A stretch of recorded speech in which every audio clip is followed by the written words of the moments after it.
So, Carolina, thank you so much for joining us this afternoon. How are you doing today? I'm good. You? I'm doing well, thanks. First, just very much appreciation for helping me launch this conversation that I think is super important. And I think as I've been able to be kind of out in the world and grow up and all of the different things, um, this idea of mission alignment in our life, in our faith, in our career walk, in our personal walk, in our parent walk. I just keep coming into this conversation with really high functioning, particularly I'll say high functioning Latinas, entrepreneurs, people that just carry a lot, both in their workspace and in their personal space. And so I just was hoping to get some of these conversations on video and kind of amplify the voice. And so I'm truly, truly grateful for the encouragement and you saying that you would join in on the conversation. Of course. I think you have a lot to add as a leader, like you've always been. And so if you want to just kind of for the guests at home, for the folks at home, just give us an introduction professionally to who you are and the work that you do. And then, we'll kind of get into what led you on this journey. Okay. So take it away. So my name's Carolina Duran. I am currently a principal in Cherry Creek School District. And I currently serve the community of Aurora at Prairie Middle School. Prairie Middle School is a school with students from all over the world, 70 languages spoken, majority students of color. And prior to that, I was a principal of an alternative high school in Cherry Creek, as well as principal of a school in Montbello, and an assistant principal in Commerce City in Adams 14. So I've been serving the Denver metro area for 13 years as a school leader, but have been an educator in the Denver metro area for roughly 20 years. I was an English teacher. I've always worked in high needs areas, and I really just see education as a civil rights issue. When students are educated, they have so much more opportunity. Everything statistically shows education matters. So I've just dedicated my life to that, equity work, culturally responsive education, and social justice. Wow. So kind of being without inferring, what was your educational journey, or what was your personal, like, was there something in your kind of upbringing in your youth that kind of moved you in this path of education? For sure. I think my dad was very passionate about education, and his choice to become educated really changed the trajectory of our family. With my grandparents coming from poverty, people not even being able to read, DHS involved with people in my family. And my dad's decision to become educated really changed my immediate family's trajectory. But when I was growing up, my parents moved me to Arvada to the good schools. Now I have some feelings about what the good schools were and what that actually meant. But they moved me there. So in that neighborhood, it was majority white, more well off, versus where a lot of my best friends grew up, which is North Denver. Yep. And a lot of my friends that went to school in Denver, either they worked really hard and they actually graduated, but a lot of them, once they did graduate and if they made it to college, they were not prepared. So they dropped out of college. Yep. But that's if they were even lucky to get that far. The quality teaching was not high, and a lot of them just became disengaged. They were dropping out in middle school. I'm like, how does the system not catch that a kid's not going to school, middle school, early high school? So I just saw a lot of kids fall through the cracks, and then don't even bring in the issues of gangs and violence and drugs and all those other pieces. Just education alone, there were definitely kids that I thought were very smart who were falling through the cracks. And so I looked at like the education that I was getting, where I was more than ready for college and could write essays like nobody's business, where college was easy for me. And then I had friends who I saw as just as smart as I saw myself, and they were not prepared. And so what did you know when when did you know you wanted to be an educator? I always knew, honestly. I loved kids, and my dad used Those to. are two different things. No, I loved kids. I was always like an educator. There's a calling. There's probably some There's a lot wisdom in that, Jamie. When I was young, I was like, I love kids. I just want to work with the kids. And so, no, I wanted to do that. And my dad was like, you're not going to make enough money. You be a lawyer. You can teach law. I'm like, Dad, I don't want to be a lawyer. Be a lawyer. So there was a amount of years that I was like trying to think of different things. Like, I like kids, so a pediatrician, is that good enough, Dad? But then I like my freshman. But then you didn't like blood. But then I just knew I really wanted to be a teacher. So who was I kidding? So at 14, it was my freshman year. Okay. I finally said, forget it. Like, this is who I am. This is what I want. Your freshman year in high school? Yes. Oh, so early. Like, when you say early, you mean early. You don't mean early and No, I mean, like, I was like 7 wanting to be a teacher, 8. Even my mom's friends used to like recruit me to work at like community centers with little kids. I loved working with kids, even when I was a kid. And so it was something that I always wanted. And then, my freshman year, I just finally said, you know what? Like, if it's not good enough for you, it's not. It's my life. And I'm going to do what I love. So, at 14. At 14. you have always been like, so I said what I said. And I'm about to make good on it. My poor parents. I think to some degree that, like, that's a gift, you know what I mean? To know that early what you want, and to have the confidence, and to have the educational backing to pursue it, right? But I would imagine at that same time comes a bit of, okay, how am I going to do this, and how am I going to do it to the best of my ability, and or to this level that my parents want me to do it at? I didn't think about all that. I was just like, I'm going to be a teacher. I'm going to be a teacher. I'm going to figure it out. And I was always really independent. So I didn't even think about that. And honestly, like, when I think about all the things that have happened in my life and where I'm at today, I kind of was just going along for the ride, and then came upon like all these blessings in my life.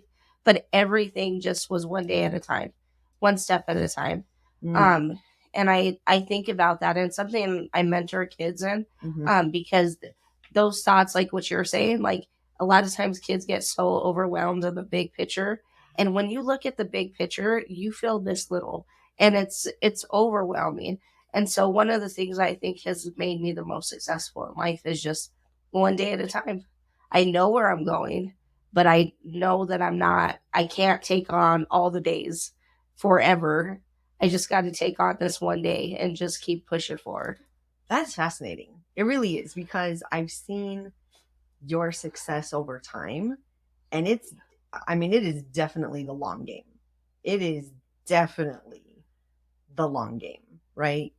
Getting, waking up on Saturdays to go do your master's degree, right? Like, this is, when you say one day at a time, like I want to sit there with you. I've also seen persistence, commitment, determination, day after day after day, and definitely the long game in how you operate. So I think but that's why I say it's one day at a time. And like going forward, like, those days that I was at DU from 8 to 6 on Saturdays, I didn't want to think about that. Like, if I thought about, you're going to have to do this for the next year and a half, I'd be like, I'm out. I'm not doing this. But I didn't do that. Right. I studied. Yeah. I did those Saturdays. I never thought about like the overwhelming picture. I just said, all right, let's get through this Saturday and we'll get through the one after that. And so there's another thing I tell kids all the time is excellence is not an act, but a habit. And I think when you show up day in, day out, consistent, that's where excellence comes into play. And the success comes when you show up in discipline. But the discipline is what matters. Yeah. I tell them all the time too, motivation is a feeling. You don't ever rely upon motivation. It's like sadness, happiness, it's fleeting. Rely on discipline.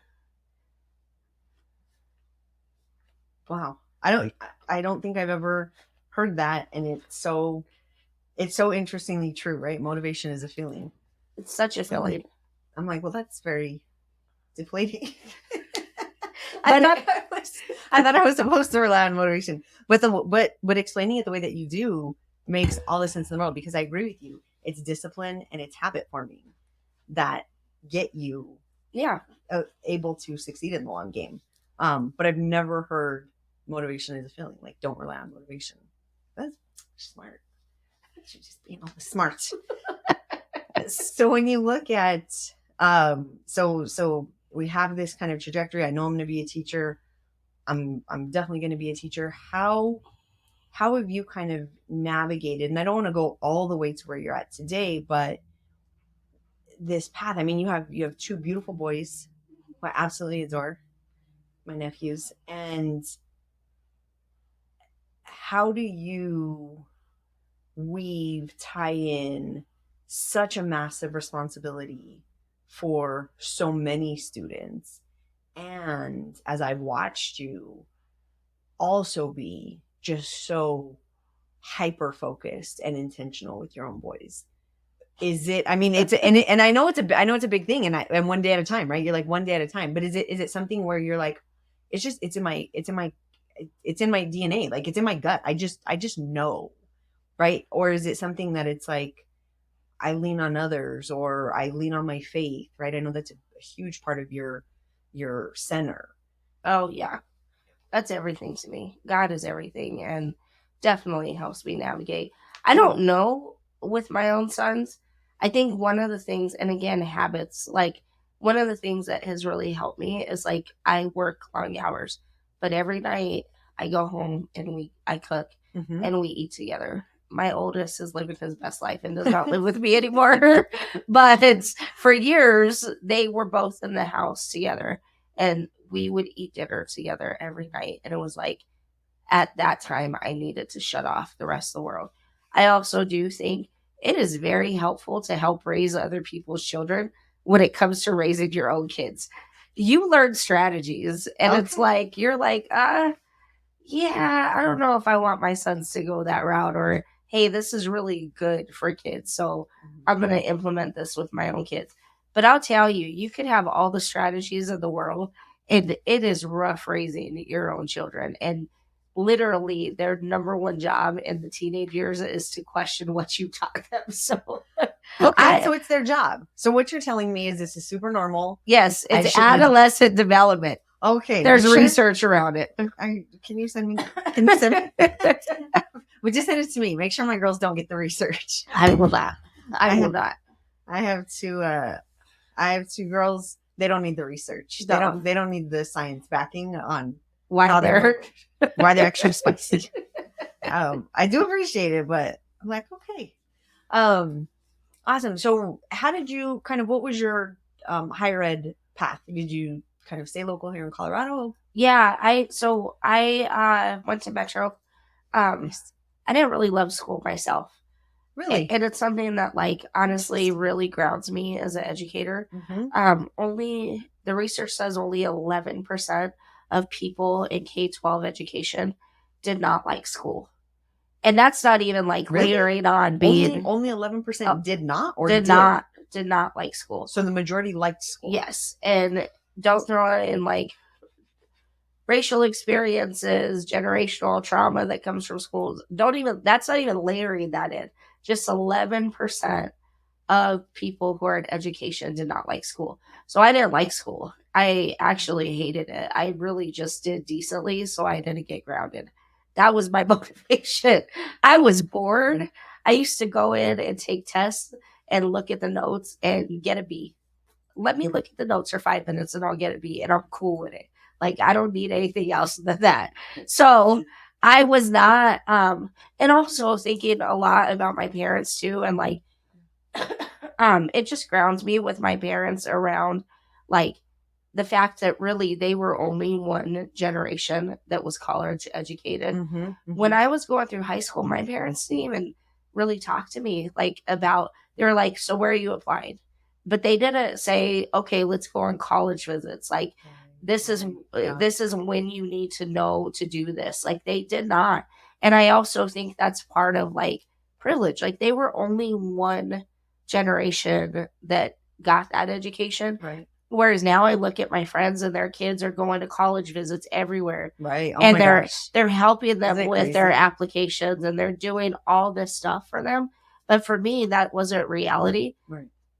So at least my parents were one generation of college education, but I think about my kids all the time and like how there's not even that for them. So how are we navigating them Right. And helping them? So I went to Metro.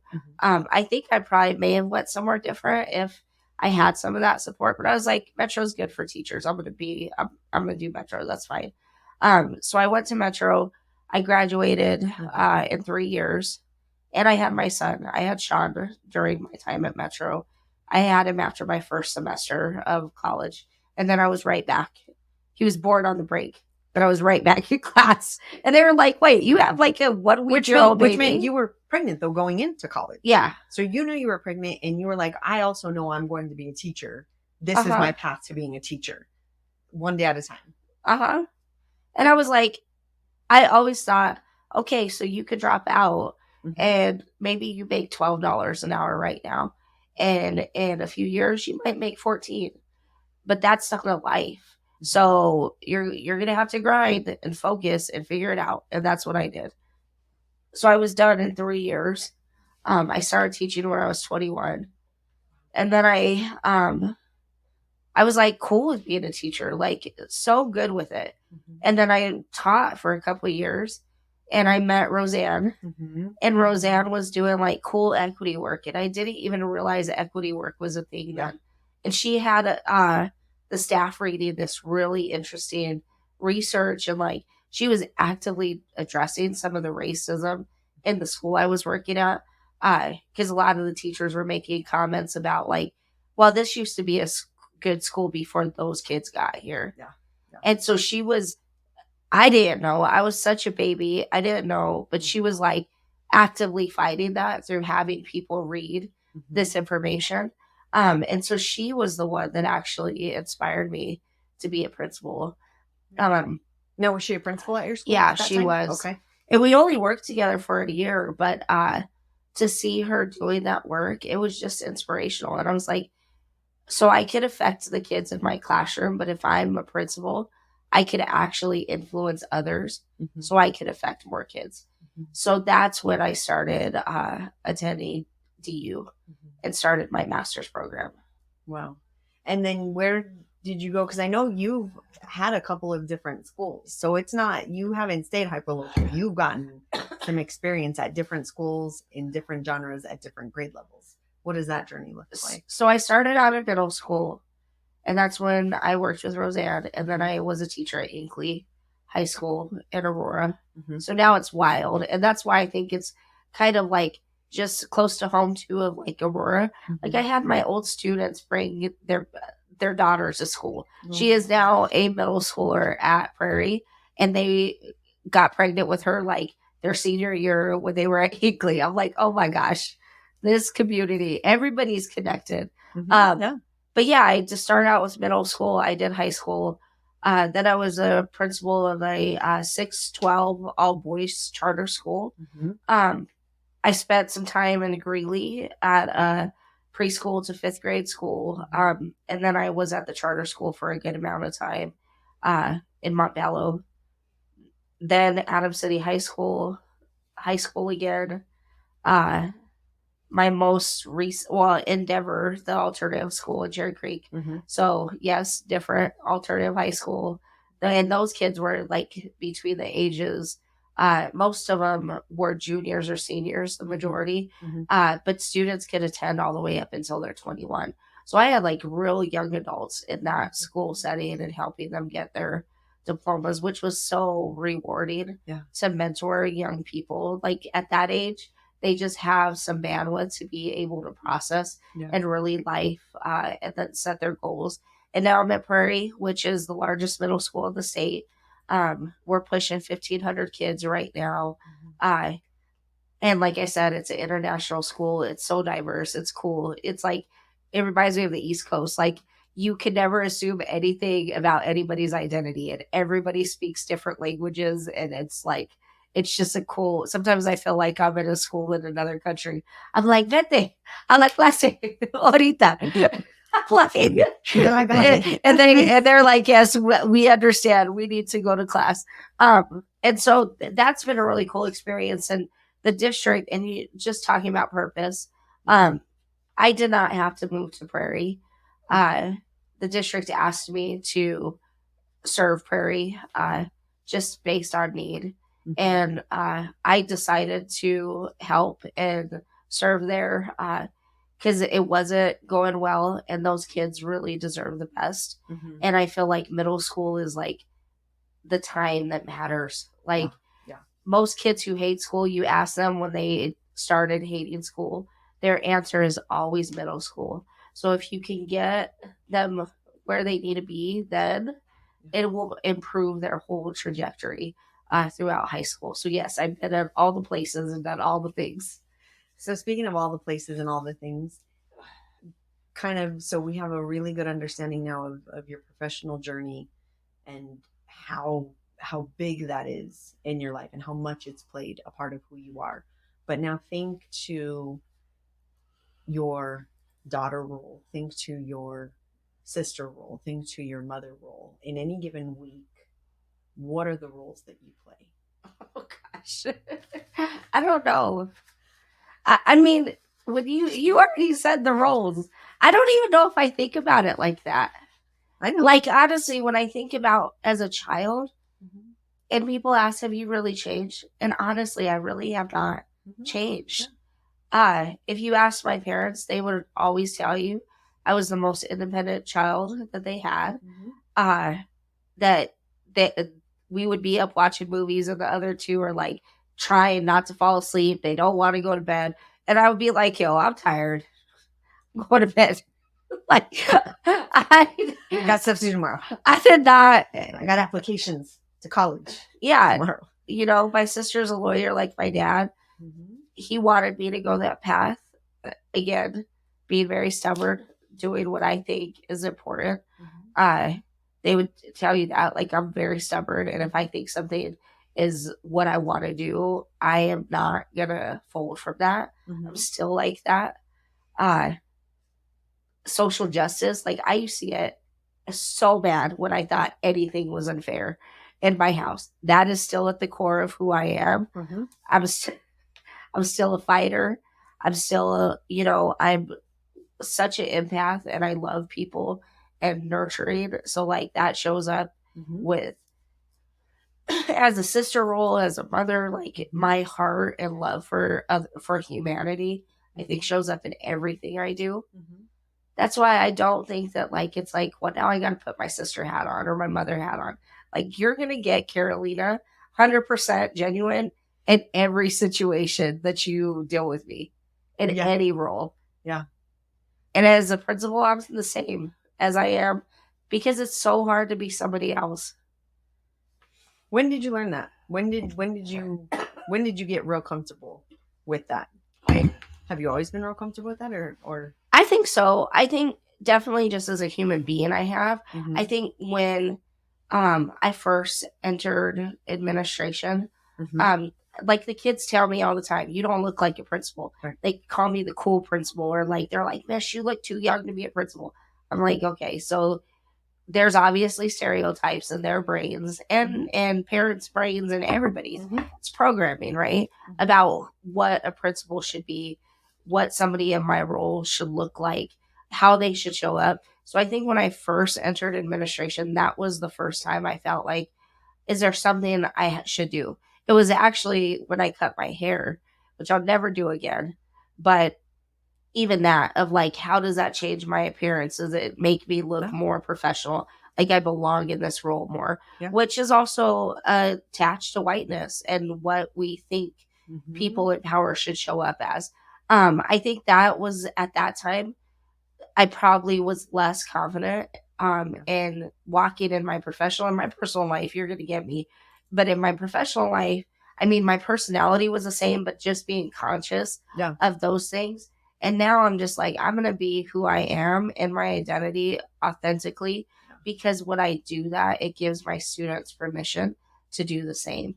And it's actually a very dangerous example to not be authentic, especially as a person of color, in students' lives, because then you are sending a message, whether you mean to or not, that their identity isn't good enough and they have to show up to be somebody else.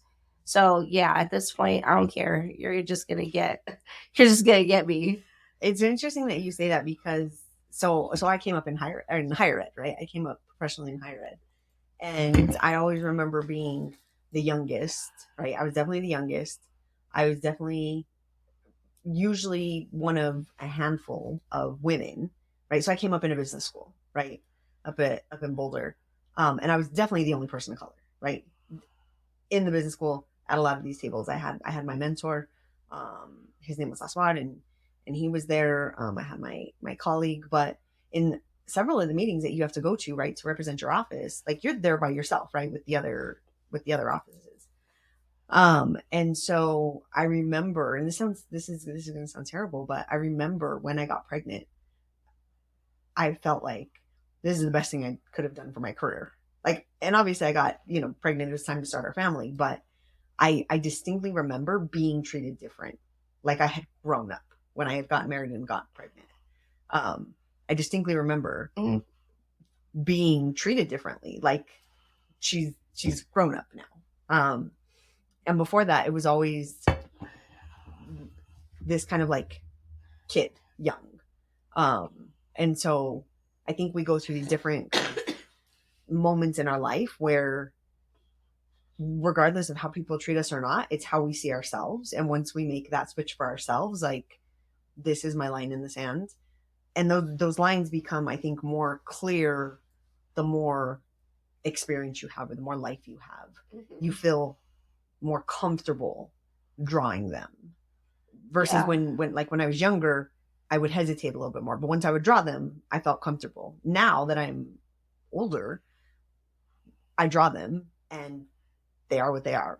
And then you can decide how you do or don't interact with me. But it's a very interesting journey. I feel like the older, and this is just part of getting older, is being a little bit more comfortable and more confident in who you are.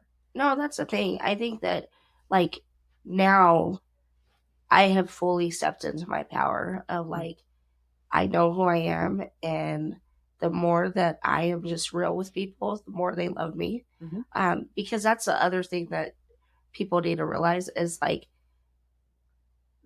being fake and, like, trying to be somebody else, that's exhausting. It's exhausting for you and for others. And so people truly appreciate genuine and real. And as much as you can show up in that way, I think people respect that. Yeah. One of the things that I think is interesting that we're kind of exploring in these conversations is seasonality. So, like, what is something that you feel like you could and or couldn't do 5 years ago that you can or can't do now, and how that might change 5 years into the future?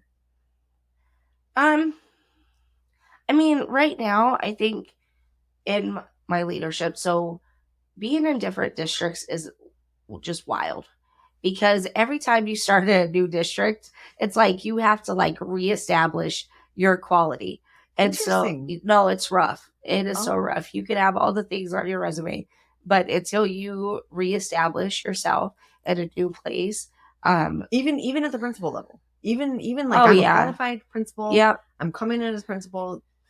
It's a whole new house. And yes, and especially when you go into Cherry Creek School District. Okay. It's Cherry Creek's so interesting to me, because on one hand there is, like, this, like, stereotype that everywhere in Cherry Creek is Cherry Creek High School. Sure. That's not real. The district is actually very diverse, and I think we just tipped over to be a minority majority district too. So really, yes, our schools are extremely diverse. But when I walked into Cherry Creek, I took on an assistant principal role. But by January, I was the acting principal. And so that was real interesting. That's a long story in itself. But people didn't know as much of my reputation. I have a really good friend who was an assistant superintendent at the time who did know because she knew all these people I worked with in Adams 14. So she really had my back because she was like, listen, this girl was running Adams City High School. I wasn't the principal, but that was my reputation that I was running Adams City. And so she kind of stood in the gap for me, which I love. And I think she just reminds me all the time, like, how are you standing in the gap for others and mentoring and helping uplift other people of color? So when I first came, it was rough. We were down an administrator who disappeared. The staff was freaking out. They're like, what is going on? And that was a really rough year. And we also had night school. So I had 4 nights of night school. And my poor sons were sleeping on my office floor. And it was just a rough year. But then the next year started, they gave me a team. And then I established all these cool things, did a lot of things, jumped us to performance rating. My kids love me. So anytime they talked in the superintendent's council, the kids are just going on and on. Well, our principal does this, our principal does that. So like I gained this like level of respect in my district. So when I first started, I probably wouldn't have been speaking up as much. Now I'm 7 years in. I'm like, what are you going to tell me? But they respect me though. They're like, Right. if she's saying it, it's real. She's not doing it to be spiteful or bitter or negative. Like, it's a real concern. Because I also don't just talk just to talk. And so I think that those seasons of respect that you have, and when you've established yourself enough, I definitely think there's things that you get to do and power that you may have when you get to a certain level of respect.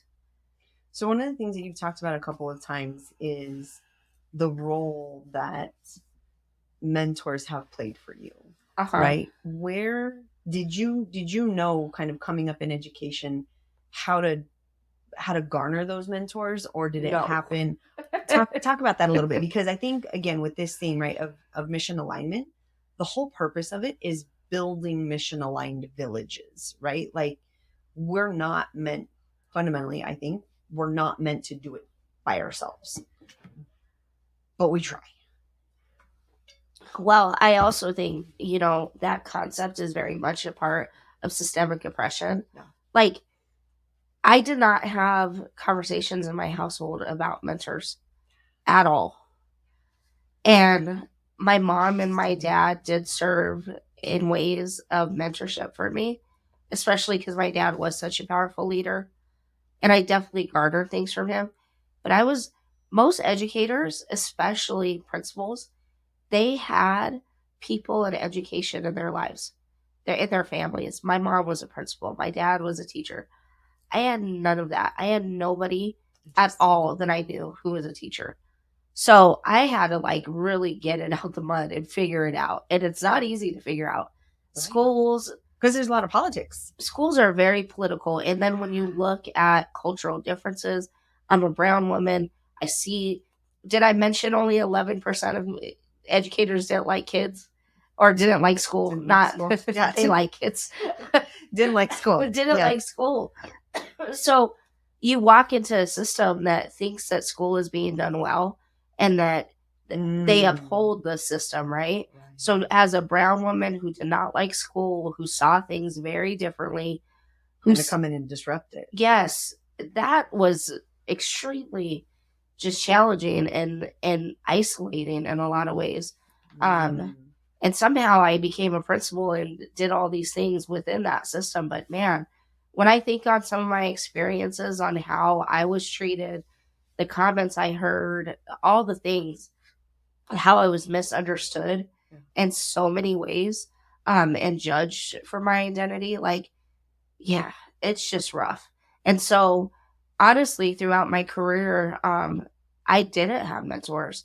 I would say Roseanne served as a mentor. She connected me with another Latino leader that was a mentor and a good friend of mine for years and still a good friend.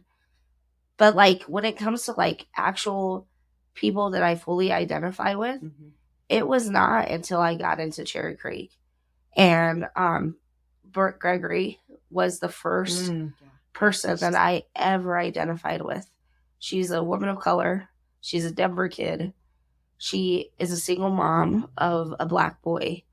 And just like me, was able to balance all these things. And then she's outspoken. She has discernment. She is just an amazing woman.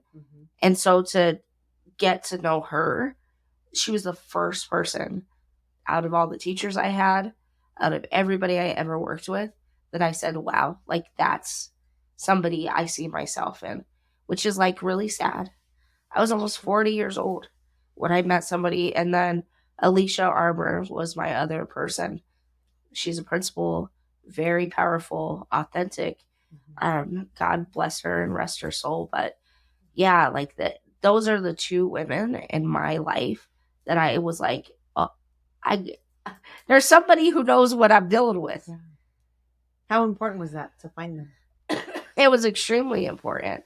I think especially being a single mother and a mother of Black boys, like there's some weight that comes with that, you know. And then in addition, taking on these crazy roles with all the stress in the world and leading children too, like leading community, leading children in that. And then meanwhile, you also are leading people who look at you and they're like, well, why? Why do they get to do that? Why are they showing up that way? That's not what, like I've had people be mad that kids come and talk to me and they sit in my office and talk. Like, why is that a problem? But it's like you're not used to a principal maybe connecting with certain kids and then showing up in non-traditional ways. And again, my identity as a woman of color from the community, it causes me to show up. I am obligated and I have a responsibility to show up differently for children. And so, yeah, all that could be pretty heavy at some times. So to have people that understood that weight, it was extremely helpful. And so mentorship is critical. It's for some of us, I think it's harder to find mentors than others. Yeah. I see mentorship in a lot of different ways. I see it kind of being called a lot of different things. How important is it from your lane, from your perspective, to have mentors who very specifically are in your same profession? Education's wild.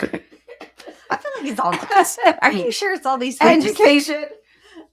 You could jump from being in a teacher's classroom to dealing with a suicide assessment to going to dealing with the police. The FBI is knocking on your door. I mean, like, you will deal with 1,000 different situations in one day. And these kids have to still be able to read and write and and trigonometry and get ready for college. Sometimes I tell people stories about like my day and like, well, then this happened and then that happened. And they're like, oh my God, how do you even deal with all that? It's just so complex. It is very complex. So I think you can absolutely have mentors from other areas. But like, I think education is all these areas just combined. Like mental health, teaching and learning, like CEO, like I have a huge budget. I think about marketing. How do I market the school to the community? Like there's all these safety and security, doing lockdown drills, dealing with police day in, day out, and a high level. Like what else is in there? I mean, there's so many. I mean, it's everything. It's a small city, right? You're 1,500. There are small towns that aren't 1,500 people. Yes. Let alone 1,500 right here on this campus. Humans. Yes. Right? Just are we eating right now? Is everybody eating? And that's the thing. There's just so many roles that are in the role of a principal that are just it's just interesting, and it's extremely fast paced. Where do you think again, I don't necessarily want to get specifically on mentorship too much, because I it's so important. I also think that, um, to your point, right, we can't rely only on mentorship, but really changing systems so that those pieces are there and we can get mentorship in a more, I guess, focused way, versus just like, I expect, like, my mentor needs to be everything to me, right? Because there aren't as many opportunities to connect with people that can help understand your path, right? So all that to say, where are the areas that you think we as community, as Latinos, as Latinas, as, high performing individuals, myself, right, in entrepreneurship, I think we're starting to get a better trajectory around mental health, right? It's starting to become more part of the conversation. I don't think, to your point, that professional mentorship or professional development or village building, right, or mission alignment, I don't think those have become as normalized, right? Like this, how am I balancing all of the pieces? What are the things that you see that really could or need to become more normalized as part of this very high stakes, high growth space that you find yourself in? So statistic, 80% of teachers are white women from middle class backgrounds. So in our schools, a lot of times our kids aren't seeing somebody that looks like them in front of them. And I'll even speak about my family. Like my mom and dad, they're educated and they moved in certain circles with other educated Latinos. So I was blessed enough to see some of those examples in my personal life because of the decisions my parents made to become educated. I think where I get upset and like frustrated is there are like so many children in our community that they most likely will never see a teacher who represents their cultural identity. I never had that. Thank God I have my parents. But then also like a lot of the Latinos that reach a certain level of success, they maintain in those educated friend groups and those circles. And so we are missing so many of our babies that do not have examples right in front of them. So I am a huge advocate for us going back and speaking to kids at schools and being authentic, because I will tell you, the kids that are from that life and dealing with some of these challenges in our community, and they could be the next leaders. Like some of our most challenging children, they are the leaders in our community. Unfortunately, the school system is very much about compliance and it stamps those kids out when really they might have a spirit of a Che Guevara. They might have a spirit of a Pancho Villa. And we're saying, no, stop. You're doing too much. No, those are the spirits that we need to get a hold of. And we need to lean in and we have to teach them how to lead in the right way. But there is a huge gap because a lot of those kids, when people try to talk to them, they're like, you're fake, you're not authentic. Like, you don't, yes, we might have a skin tone in common, but the way you're showing up isn't something that speaks to me. So there really is a gap of how are we leaning back in to our kids and our community to help them. So what would you, look into the camera, what would you say to really though, right? If the point is to village build, right? And we have a platform and we have an opportunity to tell our fellow, our fellow peers, right, that have grown a bit, that are, kind of in different professional spaces or different personal spaces. What is that call to action for folks our age that might not be in the education, right? We're just out here kind of doing the thing. Is there a role that they play, and if so, how? I definitely think volunteering. Okay. I have a young women of color group and a young men of color group, that I actually ask people to come speak to my kids. I think that's really important, sharing stories with the kids. I also think, I'm going to keep it real right now. I know a lot of people in our community, in the community of color, Black and brown, in Denver, where there are kids and their own families that are struggling. So that are, activists or leaders, how are we also just pouring into the kids in our family or our kids' friends? How do we love on them and be an example for them too? Especially, it's extremely disheartening and heavy for me right now too, with all the gang violence in our community, and how many of our babies we're just losing. So how are we consistently leaning in? I don't know if it's big brother, big sister, if it's just going to speak at schools, how we cradle the kids in our own community and don't make judgments on them. But it all matters. Yeah. Tell the people. Call your local school that's down the street and say, how can I volunteer? How can I help? Because that's really what it is, right? I mean, because I'm fortunate enough to be continuing to be in higher ed, right? I still teach. I get connectivity to those spaces. And I will tell you what I've learned within the past year just how disconnected you can be from that youth experience and how quickly it happens, right? Like in a year, right? I taught in the summer. I came back, I taught in the summer again. And I was like, oh my gosh, this is a whole, I mean, the way that I took it was, oh my gosh, I'm so old now. Like I had always felt cool. I was like, yes, I got this. No, I don't got this. And it was this last summer when I probably had the most enjoyment teaching that I also realized how big the information gap is, how big the digital gap is, how big the connection gap is, like the language gap, not only just kind of, multilingual, but colloquialisms, right? Like just kind of the way kids talk and how they communicate, right? Can you meet me where I'm at, and then can you walk with me to navigate to the next place I'm supposed to go? And so yeah, it was shocking to me. And again, like feeling like I was with it the year before, and then the very next year I'm like, oh my gosh. And I got affirmed because then again I taught in January, and it was like, oh, you better step your game up, miss. But if you meet your students there, they'll meet you.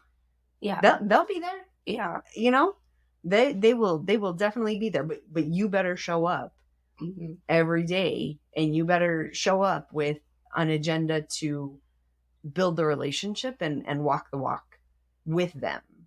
Otherwise you're standing there talking for yourself. That's real. Okay. Your school in your neighborhood. You don't have to go all the way far. The school in your neighborhood, see how you can help volunteer. And your own kids and your own family and your kids' friends and all the things. Because there is a huge disconnect. I even, for me and like your girls are so surrounded by love. Like they have such a good upbringing. And I think when you do raise your kids in privilege and like you have achieved this certain amount of success, especially as people of color, we forget there are so many babies out there that's not their experience. And so, and if you show up in this picture perfect way, they're going to be like, what do you know about life? And the truth is they probably do know more about life than most people. But those are the babies. How are you bringing them in the fold? And how are you helping them? And I know as in my role, I'm blessed to do that work every day. And because of my own personal story, I have had challenges too. It's not like my life has been this perfect, picture perfect. Did I mention I'm a single mom doing it by myself? I've had some things happen. So as a blessing, those things have built me up to be able to speak to different challenges that kids are having. Oh, and then generational trauma, racial trauma, all these things have built me to be somebody who could connect. But I think it's important to be very mindful of the lived experiences of what's going on with children in our community and remembering that some of those things are rough. And then how are we cultivating? How are we bringing them in and helping them find their voice and helping them see that they matter? And the trauma isn't always a bad thing. It actually creates resiliency. It actually can build you to be stronger and better and know how to navigate things. So I think as much as any creative ways people could find to connect with our kids, I just think it's really important because there is a huge gap of understanding of leaders of color in our community who are doing the work. There's a huge gap in between the dinners, the galas, all the things, the events, the scholarships. There is a huge gap between this world where we think we're doing the work and what's actually happening day in, day out in our community with our children. She's talking to you. She's talking to you. What? She don't have to say her name or my name. I did not say anybody's name. I'm just... She says some names in her head. And you know who you are. I'm just... Don't get me in trouble, dude. Why she's trying to talk about me like that on my own podcast? That's not very nice. It's not even talking about you, ma'am. So just kind of in closing, one of the things that you and I don't think we can overstate this. I was in a conversation today. And there were some physical pieces, right? We were talking about physical health, physical mobility, physical health. And I brought up, while you have to do the physical work, it's important in a journey of endurance, right? In a journey like this is going to take the next year to get through. You can't you can't overlook the mental toll, right? So like getting a counselor, getting a therapist, getting a coach, getting a, like, whatever the thing is, like get somebody that like their only job is to care about you, right? Your mom's not gonna be able to do it. Your partner's not gonna be able to do it. You're, like you kind of need to pay somebody sometimes to just care about you. Like, just care about me. And it being okay, right? Like it being okay. In particular though, I believe, and tell me if I'm wrong or correct me or say what you got to say about there being this idea in particularly in our Latino community around not giving that space its proper respect, right? Like, it's important to go take care of mental health by way of finding the counselor, finding the coach, finding the therapist, finding, like, it's not a bad thing. In the same way that you wouldn't be a doctor and try to self-diagnose a broken ankle, don't try to self-diagnose this. Like, there are professionals, there are people who are skilled in walking with you on this journey, whatever that journey might look like. It doesn't even have to be traumatic. It could just be like, I have a whole endurance thing about to come up and I need some mental space on it. What do you see with your peers? What do you see with young people as it relates to mental health and as it relates to seeking it? I mean, we have a lot of mental health supports in the schools. I think that's what has probably changed a lot in current reality, is that, like, we have mental health professionals that actually come in and do one-on-one sessions with kids during the school day. What about with your peers then? What about with people that are your age? I think a lot of people engage. Good. I think it's whatever works for you. Because I work with mental health professionals and I have a certain amount of training to work with students and help them through things. Mental health, really, the work is about building skills to be healthy and to manage. Because if you go see somebody your stress and your problems aren't gone away. Like, it's not like I can tell you the things and then it's all good. That's not real. It's about self-work, and it's about building skills. And so I know a lot of people that benefit greatly, and I'm not against it. I think it depends on what works for you. Okay. For me, my mental health is protected through God, through prayer, spirituality, through exercise. Like I told you earlier, my legs are not working today because of lifting weights yesterday. But that is what's good for my mental health. No. Also, TMI, I've been doing cold showers though. I don't know why. There's all this research about it, and actually with your mental health too. It stimulates the vagus nerve, and it actually, or is it vagus? I don't know. V-A-G-U-S. I'll do that. I'll go to Vegas. It stimulates that, helps with your mood, all the things. So, like, I think whatever strategies you find to work with your mental health that work for you, that's what matters. Okay, so what's the difference between kind of therapist mental health and coaching mentoring? What's the difference? Girl, I don't know. No, because there is a difference, right? Because I think mental health, to me, mental health is like there's a challenge, there's longevity, like there's something strategy building, right? To me, there's something there versus like coaching mentoring has an element of like professional. I just want somebody to kind of guide me through these next professional steps, right? Or I want somebody to kind of guide me in this holistic way. All is well, all is good, right? I have the strategies, I have the tools, but I don't necessarily know the path, right? Like I have the boots, I have the walking sticks, but I don't have the roadmap, right? I don't have the guide. So I think they are different in those respects. Yeah. Oh, for sure. Yeah. And so, for sure. Okay. So mentoring, coaching, good. Mental health as needed for strategies. I think mental health, like people just think of mental health professionals. Oh, what I'm saying is there's what you mean. Managing mental health. There's so many ways I see what you mean. to do that. I think that's just one option. I understand what you mean. And something that we should be engaging in daily, regularly to keep those things in check. You can't just, go to Vegas once and think that you're going to I had this kid, just a quick story. It just made me laugh so much. So again, teaching kids strategies. So there was, he really struggled with depression. And I told him, just taking a shower every day and getting dressed and getting ready will help your mental health. And I was like, so we're going to wake up, we're going to take a shower, and we're coming to school.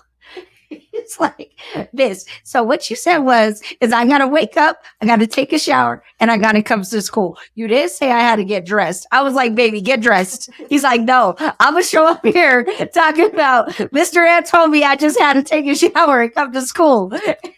She told me this. I was like, sir, do not do that.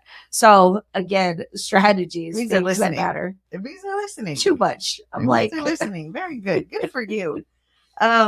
Okay, so in closing out, I have two questions. One is, what do you hope for your kids? Happiness. Okay, what does that mean? What does that look like? Be content. I think this is coming from a place of wisdom. Being a mom to an adult, 22-year-old young man, we have so many ideas about what we think our kids should be. And at the end of the day, what really matters, are they good human beings, and are they content with their lives, whatever that looks like. And so that's kind of my grounding at this point of like, that's all. I just want you to be a good person, and I want you to be a content person. I mean, would I want you to do all these things in life? But that also doesn't mean that you're a good person. Even if you checked off these different areas of success, that doesn't really mean the most at the long term. So interesting.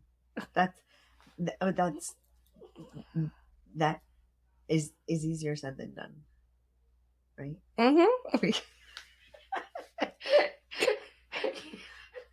Because I hear you, and I want to be like, that's great.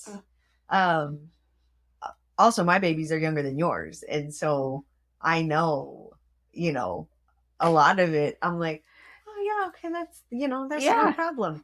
But actually Uh-huh. walking that walk, and you do have good humans. You have amazing humans. You have fantastic humans. Yes. And both Um, are very good they're people at the they're core. yeah, they're fantastic, and you also want certain things, and that's their path to walk, and it's a tough one. I think my mom always says, like, the role of a parent is to teach their kids how to live without them. Mm-hmm. It's also really, really, like, I just saying it out loud is hard, right? Makes me sad. Anyways, You know, like I said, it's come from a place of wisdom.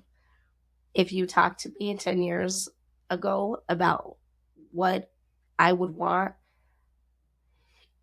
when you have young adult children that are making their decisions, you have to find a place of peace. It's their life. It's not your life. It's their life. And they got to find their way in this world. And man, it's hard because you're like, dude, I've said it forever. If I could just download all my lived experience on a drive and just plug it in them and be like, don't be stupid. This is what happens. This is take my wisdom and make good choices. Like, please, I don't want you to experience any of these things. Just take my wisdom but that's not how it works. It's their journey, their path, and they're going to have to figure it out. And trust me, getting to that point is not an easy thing to do. So it's interesting. Your oldest has actually opted in this path of education. Why transfer stuff, Jamie? And doing it in a very interesting way, right? International. I mean, he went big, right out the gate. He was like, okay, all right, and it's been an interesting journey. But he has that empathy that you have, and he has that care that you have, and he has that quick wit and that brain and that that language, right? He uses a lot of words, right? He has access to a lot of words, and so it's gonna be interesting. My grandmother always said in Spanish, 2 needles don't stick. And when we have children that are like us, it's a ride. That's what I'll say. Is it wild today? It's wild. Oh my gosh. Okay. So in closing, this is the space where you just kind of get to look at the camera and you get to do whatever it is, your call to action, a bio piece about yourself. The way that we'll kind of edit this will be your piece for either your school social media, your social media, call to action, organization that you love. I mean, this is kind of your, 2 minutes of, this is your space. I appreciate you having the conversation with me, and just kind of delving into what, like I said, what is this ride with other folks, with other Latinas, with other mothers, with other what is this ride? I think I've known you, we've known each other forever. We kind of grew up together with our kids, and I learned things about you today that I never knew. And that was pretty great. So this is your space to say whatever it is that you would like to say. I just, for anybody who's just young and figuring out their life, I would say be authentic, be genuine, be who you are, know your purpose. Your purpose is critical in life. And then just for the community overall, we need to wrap our arms around the children in our community. It is just so important. And we really are losing some of our greatest leaders. And our kids are dealing with a lot when it comes to social media, when it comes to drug usage, suicide, suicidal thoughts.